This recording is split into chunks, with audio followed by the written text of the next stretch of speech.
There are many diseases in our culture today, but the number one disease from which all other diseases originate is the current monetary system. It perverts nearly all countries worldwide, and literally every single problem you can think of on the face of this earth, except death, is a direct result of the financial institutions which we employ in our everyday lives. The fate of our entire civilization rests on our ability to understand this information. When we are successful, and we will be, together we will experience the sheer joy and heaven on earth that we all deserve. This is so important. I know it's not basketball or football or getting drunk for new listeners out there that may be tuning in, but it's getting control of our lives. We're not over the financial bubble, and the financial problem we have, it just started. What people at home, I'm not sure, understand is the enormity of this economic crisis. If I keep going at the rate that I went the first year, by the time I'm finished, I will have about $120,000 worth of debt. What they're doing is completely lowering the standard of living for an entire generation of people who couldn't help it in any way. This is so huge that nobody can quite comprehend it. It's into the many, many trillions of dollars. All we know for certain is it's not workable. When Paulson first put this out there, it was supposed to cover only the bad loans to the mortgage companies. You ready for this? Now they're saying, well, it can't be just the U.S. banks, because we're in a worldwide system. So we're going to do bailouts of all of the major banks, including ones in Switzerland, Germany, Hong Kong. Deutsche Bank? Why is the United States taxpayer doing a bailout of Deutsche Bank or the United Bank of Switzerland? Why should I pay the bill of United Bank of Switzerland because they made loans that were far too risky? No. The bank bailouts that the U.S. government has done and might do again is the farthest thing imaginable from a solution. There is nothing that they could have done that would have done less to help us solve our problem. Instead of using the money to issue credit to the American people to increase production and the buying power of the American dollar, the banks use the money, the taxpayers' money, to buy up smaller banks and issue themselves massive bonuses. This is theft right out of your pocket, and you probably didn't even know it.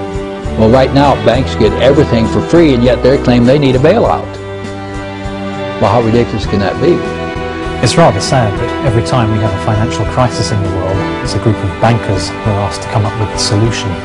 It's rather like putting the fox in charge of the chicken run. Banks make money out of people being in debt. It's just not in their interest to reduce the overall level of debt. So the solutions they bring to the table aren't really solutions at all. This is money that should be going to the people who produce and who create, instead of being siphoned off through a scam. Now, what's the greatest form of control on this planet? Money.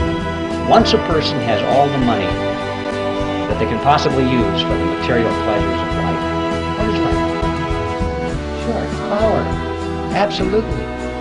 They are spending this money for power, ladies and gentlemen, to acquire power over you and me and our children. The Federal Reserve is more powerful than our president. You know when you go for a loan of £50,000, the bank creates, at least in theory on your computer screen, £50,000. That's it. But you're not paying back £50,000, you're paying back £50,000 plus interest. The interest on the £50,000 has not been created, it never is. Therefore, by design, there is never ever enough money in circulation to pay back all the principal and interest on the loans outstanding. Bankruptcy, losing your home, is built in on purpose. This is the banking system's 9/11, if you will. This is a controlled demolition of the global banking system. Our government and these gigantic corporations have merged, and the framework now is, if you're not in one of these gigantic corporations, forget about it, Jack. It's called an oligarchy, a group of powerful folks who've basically hijacked the government. We have an oligarchy who has captured Washington, D.C., that manufactured the loopholes that let this happen, and they're doing everything they can do to keep those loopholes from being closed. How come I'm not hearing about this on shows? because the media is largely captured too, they will not report the kind of news and evidence. You only see it at the fringes. But there's a reason. There's a reason. There's a reason for this. There's a reason education sucks, and it's the same reason that it will never, ever, ever be fixed. It's never going to get any better. Don't look for it. Be happy with what you got. Because the owners of this country don't want that. I'm talking about the real owners now. The real owners, the big wealthy business interests that control things and make all the important decisions. Forget the politicians. The politicians are put there to give you the idea that you have freedom of choice. You don't. You have no choice. You have owners. They own you. They own everything. They own all the important land. They own and control the corporations. They've long since bought and paid for the Senate, the Congress, the state houses, the city halls. They got the judges in their back pockets. And they own all the big media companies, so they control just about all of the news and information you get to hear. They got you by the balls. They spend billions of dollars every year lobbying to get what they want. Well, we know what they want. They want more for themselves and less for everybody else. But I'll tell you what they don't want. They don't want a population of citizens capable of critical thinking. They don't want well-informed, well-educated people capable of critical thinking. They're not interested in that. That doesn't help them. That's against their interest. That's right. They don't want people who are smart enough to sit around the kitchen table and figure out how badly they're getting fucked by a system that threw them overboard 30 fucking years ago.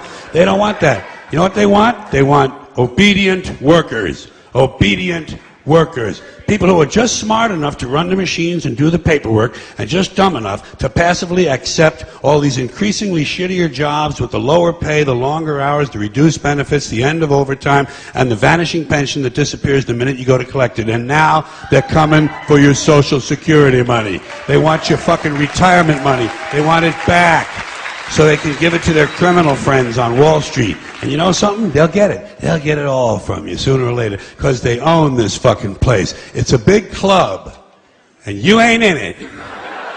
So what are we going to do about this? We can sit here and dwell on what is bad and live in fear about what is to come in the future. Or we can get educated and learn what you won't find on TV or in school and solve this problem. And we can turn this planet from a prison to a paradise real fast. Here is what you need to know. Most people think that the currency in circulation